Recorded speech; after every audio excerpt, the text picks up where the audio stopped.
Okay, hello everybody, and welcome to the advanced way on how to load maps within your program. Okay, so in this tutorial, it's just gonna be expanding on the last tutorial.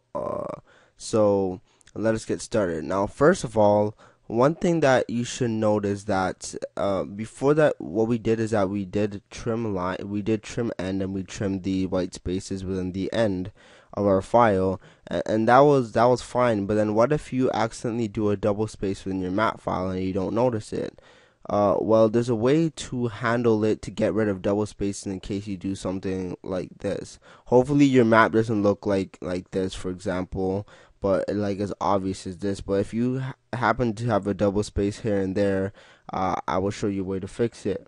So what we want to do is while line dot index of, and put a double space there, and we save not equals to -1. What index of does it gives us the index of whatever the space is. So basically, if it can't find the index of it, then therefore return the value -1. If it does, then it will return the index of where this character is. So if it can find the index, then what we want to do is just do line.replace, and we replace a double space with a single space. And what the replace does, it will replace all instances of the double space. But say you have like a triple, say you have a quad space or quadruple space, whatever. Once it detects it, it will remove two spaces of it. But then it would only do that again. What our while loop does is that it will keep on looping until there's no more double spaces anymore, right? So that's what we do, and then we remove the double spaces from or within it, and then we replace them with single spaces, so everything is good, right? And if you want, just to be on the safe side, you can also do trim start as well. So in case they left spaces at the front as well, you can trim this start as well. So yeah, so then if we run this program,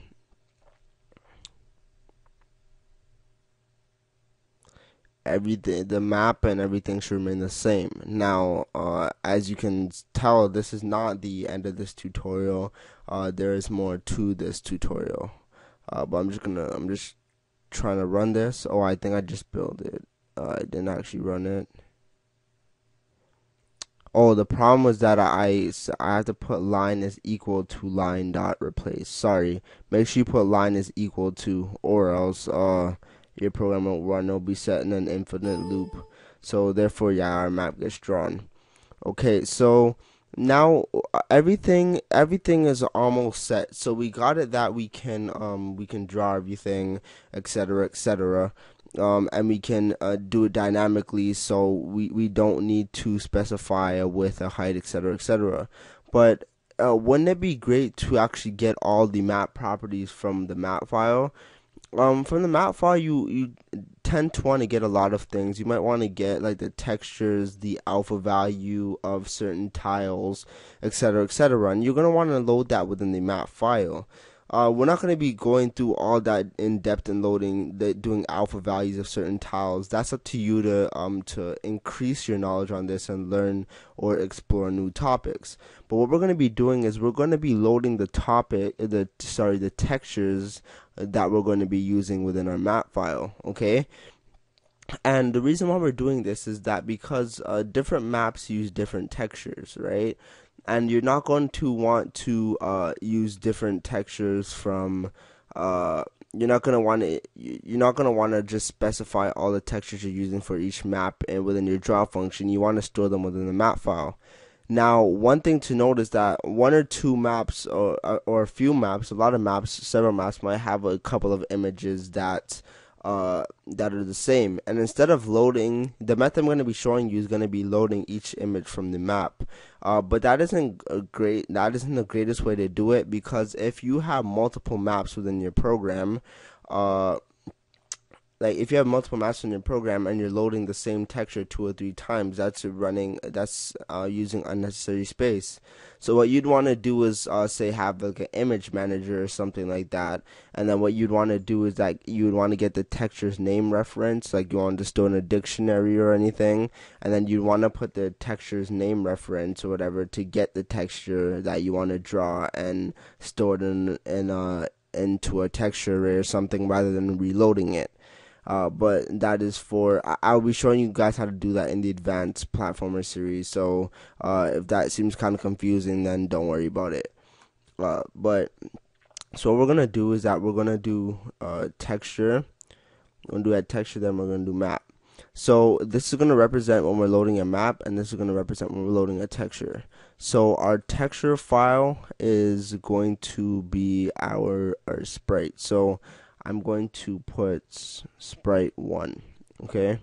So that's the texture we're loading, and this is the map we're loading. So therefore, what we need to do is that, okay, what I'm going to do is I'm going to put sprite1 and sprite1. Okay, so when we load this into our texture list, texture 0 is going to represent the first image, and texture 1 is going to represent the second image. So what we're going to do is we're going to draw it relative to the maps the map's numbers. So if map is equal to 0, then we draw texture number 0, and if maps numbers number 1, then we draw texture number 1. And if you're using the map textures as a char or something, or whatever, and you're doing it as like A, B, C, or whatever, then you can have different ways to handle it, but this is the easy way on how to handle it. So what we want to do is go to the top of our file, and we want to make it enum, call load state, and we'll say texture, and we'll have map. Okay, and we're doing it this way because sometimes you'll have the map before the texture or whatever. It depends on how you have it loaded.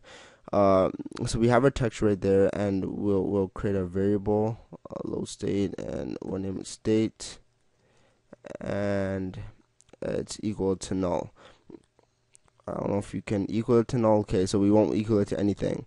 Okay, so we have our state right there. So what we want to do is that we don't want to do any of this loading unless it equals a state, right? So basically what we're going to do is we're going to be saying that if, okay, first of all, we don't want to do anything with a line array yet. So we're going to say if line dot contains, and we can put the word texture, or we can put the whole thing in there. So if it contains texture, then we set the state equal to load state dot texture. Else if line dot contains map, then the state is equal to load state dot map. So we set the load state. So now we're gonna say, first of all, in our load content, now we're gonna want to add in our content manager, because we're gonna be loading in images. Okay, so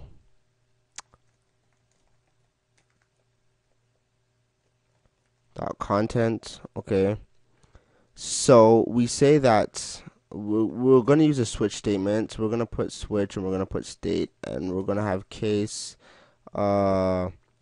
load state dot texture break, and we're going to have case load state dot map.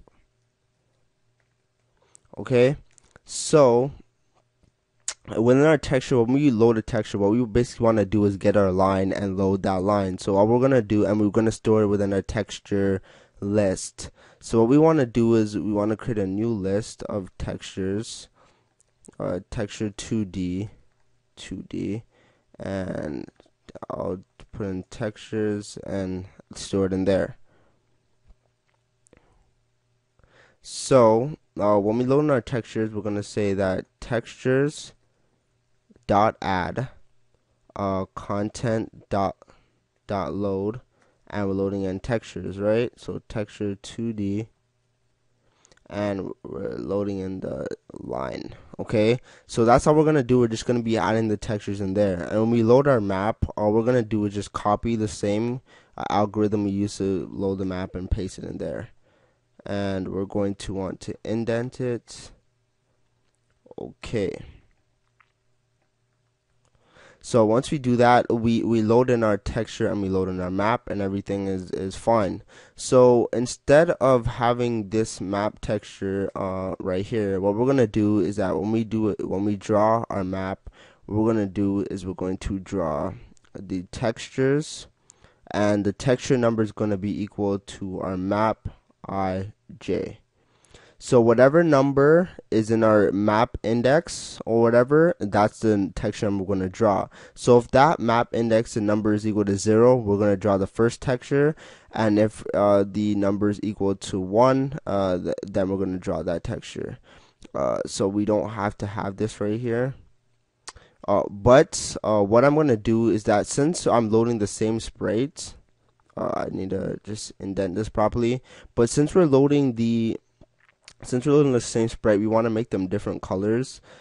So what I'm going to do is that I'm going to say that if I is equal to 1 is equal to 0, then draw color equals to color dot white, else draw color equals color dot black. So zeros are going to represent the normal red color, and ones are going to represent the black color. So just let me make a variable called draw color, and right there.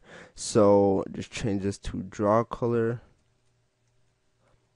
And then for the map texture where to draw it, all we have to do is just take this right here, copy this, and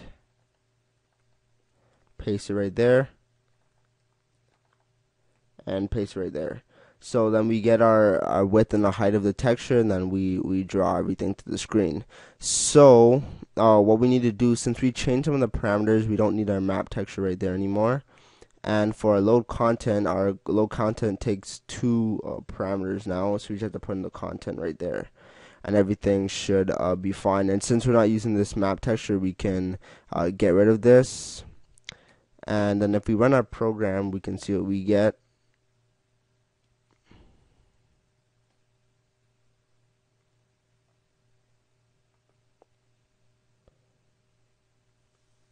Hold on, there's a problem. Let me check to see what it is. Oh, okay, I see the problem now. First of all, when we get the line and we get a line the texture, whatever, it's saying that we're trying to download, or we're trying to load this line texture. So what we really want to do is in our map.cs, we want to say that if it contains any of those values, then we want to continue, which means that we skip the rest of the content and go back to the top of our loop or whatever. So we're going to set that to continue. So then it won't try to load this value, and it won't try to load that. So we just do continue. And if we run this, stop debugging and try to debug it again.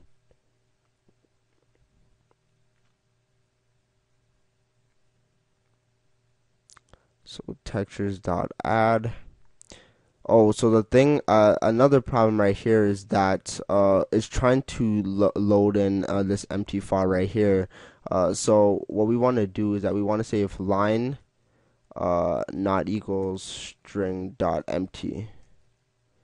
So if the string is not empty, that means we should load it. And third time's a charm. And notice we get our map. So that is it for this tutorial. I hope you enjoyed it. Thanks for watching, and bye.